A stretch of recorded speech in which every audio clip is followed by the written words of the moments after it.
It's okay. Bienvenue, Robert Pattinson. Let's try and get David Cronenberg's earpiece sorted out. Welcome Sarah Gaddon, Emily Hampshire, Paul Giamatti. Thank you very much all for coming in to talk to us. David, do you hear me? Do you hear me, David Cronenberg? Thank you very much for coming to Cannes. How can we present such a strong film? Is this the end of an entire system that you want to recount in your film in a kind of intimate way, auto-destruction? Well, it's unusual, you know. When we started filming, I mean, the novel was written 12 years ago. Yeah.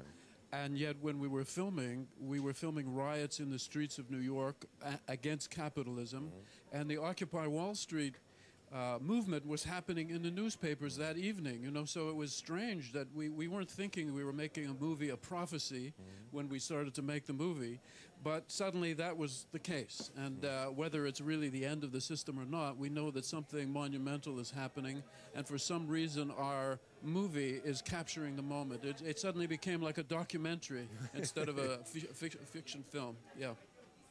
A documentary with very strong artistic choices in it. Why did you go for your main lead, Robert Pattinson, for this very powerful young man, but also slightly self-destructive? Yes. Well, I see in this man self-destructiveness and yet great power, so I thought it's typecasting, you know. I never like my actors to really act, I just want them to be themselves, but no, that's not true. No, I could see that Robert was a wonderful actor and had the charisma on screen. He's in every scene in the movie, and that's actually very unusual to have a movie where one actor is in absolutely every scene, and he is. So you need someone that people want to watch, and he was brave enough to play a character who's not really sympathetic.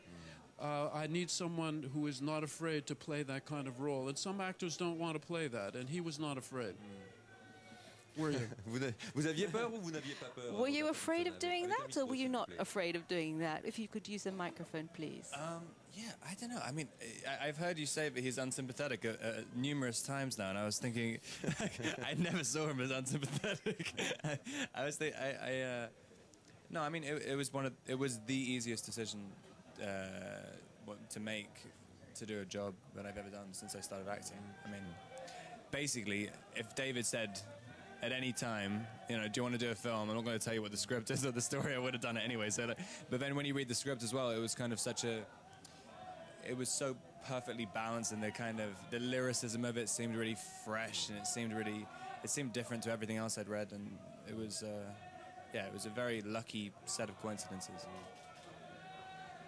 Mais s'il n'est pas si sympathique que ça, qui est cet Eric? Well, if this person is or is not nice, who is this person you play, Robert? Who is this character? How would you define him? So I was talking to Paul yesterday. I was literally, I'm so bad at promoting this movie. I don't know who the guy is. I can't explain what the story is about. David's so much better. No, I mean, I think the simplest way I can think of it, I bet you have a better answer than me. But I mean, I think it's a guy who's just he thinks he's born into the wrong reality. I mean, that's the only simple way of doing it. But I mean, I literally had the only time that I understood it was when you're kind of lost and bewildered, that's when it made the most sense. I don't know what that means. Let me just say that in terms of him being unsympathetic, what I mean is that he's very rich. He is very arrogant at the beginning of the movie, and he's very, in a way, cruel to the people he works with. He's very sarcastic, very cynical. So normally in a mainstream movie that means he's not sympathetic, you know, because usually in a mainstream movie the character is pathetically sympathetic. You know, he has a dog that he's nice to and he's very sweet and so on. So by normal standards this is unsympathetic, and you often find actors who are really sensitive to that. They don't want to appear to be unsympathetic and play unsympathetic characters, so it takes some courage. Of course, he didn't realize it was unsympathetic, so he wasn't really courageous. He was just stupid, really. Il vous aime bien. I can see you get on very well together. Sarah Gadon, how did you assume your role?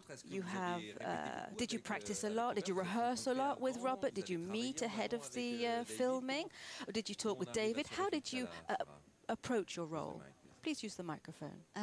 We didn't meet or rehearse or anything until our camera tests. And I actually kind of preferred it that way because I felt like they were two people who didn't know each other and were trying to find each other, but kept speaking to each other using different languages, essentially. So I thought it was kind of important for us not to really know each other at all. And I think I accomplished that, right? It's very important not to spend any time with you. Yeah. And mission accomplished. So there was a lot of not speaking to Rob and not talking to Rob and not looking at Rob.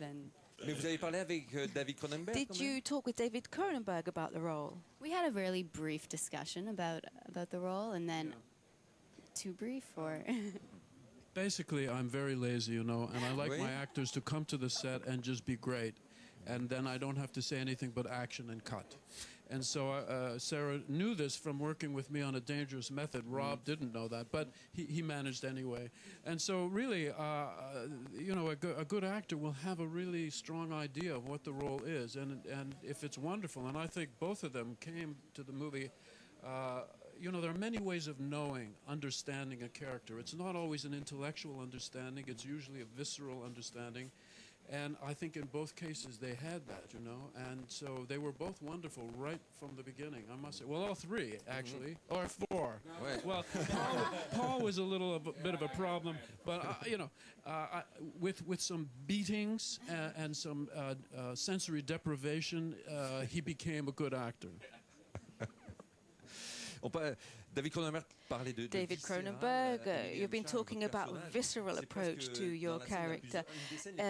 One of your exchange with Robert Pattinson in a very unique moment. You've just been out jogging together.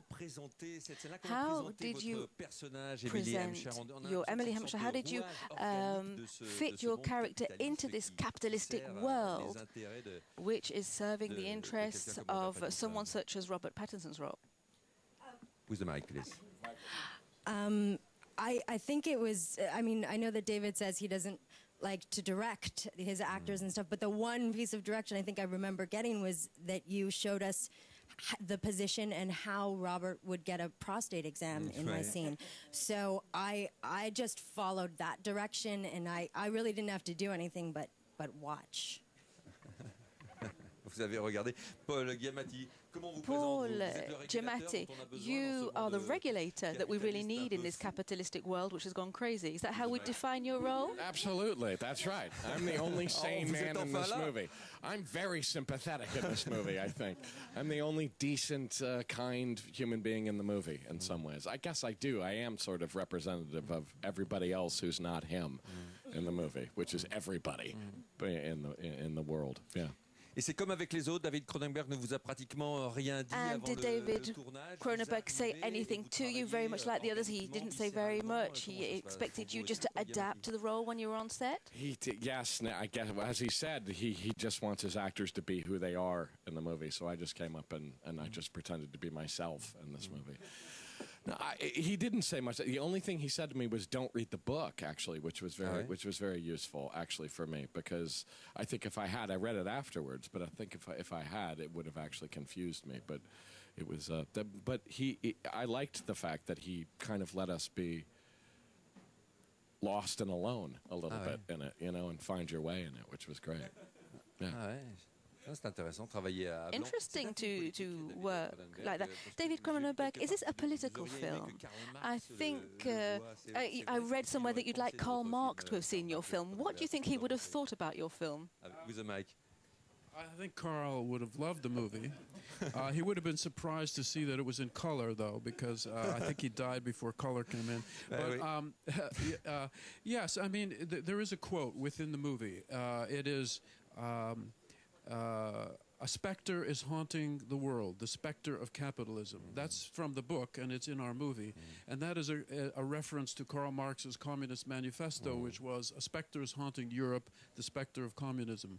And I think the book is really making, amongst other things, many other things, it's making a very definite statement about the problems, shall we say, in a gentle way, of capitalism and capitalist thought and the workings of capitalism. Because with Rob's character, you have a man who is, money has become a strange abstraction. I mean, he's dealing with billions and billions of dollars, but he never actually touches real money. It's all abstract.